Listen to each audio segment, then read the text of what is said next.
doorkiisa weyn ee uu ku leeyahay dagaalka ka dhanka kooxda Al-Shabaab. Qofka aan ka hadlayo waa Mahad Maxamed Salaad, taliyaha hay'adda nabad sugidda iyo sirdoonka qaranka ee NISA. Waxa uu noqday taliyihii ugu horeeyay ee ay taariikhdu yeelato hay'adda nabad sugidda ee taga deegaan saacad ka hor lagu xireeyay Al-Shabaab si uu u dhiso moraalka ciidanka qaranka ee dagaalka kala horjeeda kooxda Al-Shabaab. Waqtigan cutubyo ka tirsan ciidanka hay'adda nabad sugidda ee NISA ayaa ku sugan furmaha dagaalka si ay u garab istaagaan ciidanka xoogga dalka iyo kuwa dadka deegaanka ee Al-Shabaab kala wareegay deegaano badan. Saacadihii aynu soo dhaafnay, agaasimaha NISA ayaa booqday deegaanada kala Ceel Garas, Ceel Lehele, Labidulle, Sinidhaqo, Dhaban Dhulku Hays iyo Bulucle, kuwaas oo dhammaan laga saaray kooxda Al-Shabaab.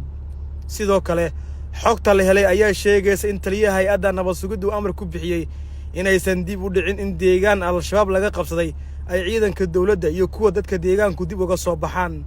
Waqtigan ciidanka deegaanka iyo kuwa militariga Soomaaliya oo garab ka helaya kuwa hay'adda nabad sugidda ayaa ku sugan deegaanada kala Ceel Garas iyo Ceel Lehele iyo deegaano kale oo dhawaan laga saaray kooxda Al-Shabaab.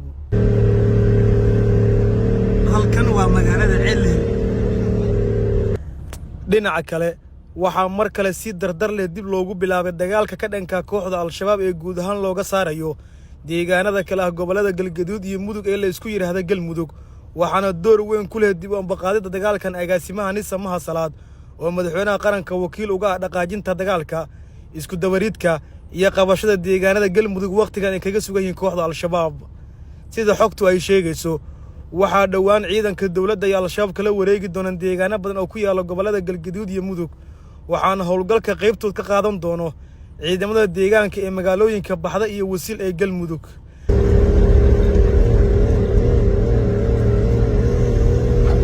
madaxweynaha Soomaaliya Xasan Sheekh Maxamuud ayaa bil iyo bar ku sugan magaalada Dhuusamareeb, halkaas oo uu fadhi uga dhigtay sidii ciidanka dawladdu ay guul uga soo hooyin lahaayeen dagaalka ka dhanka kooxda Al-Shabaab ee ujeedkiisu ugu weyn ay tahay in kooxda looga saaro degmooyinka gacantooda ku jira sida magaalada Ceelbuur iyo Galhareeri iyo sidoo kale deegaanada kala Bacaadweyn, Caad iyo Camaara.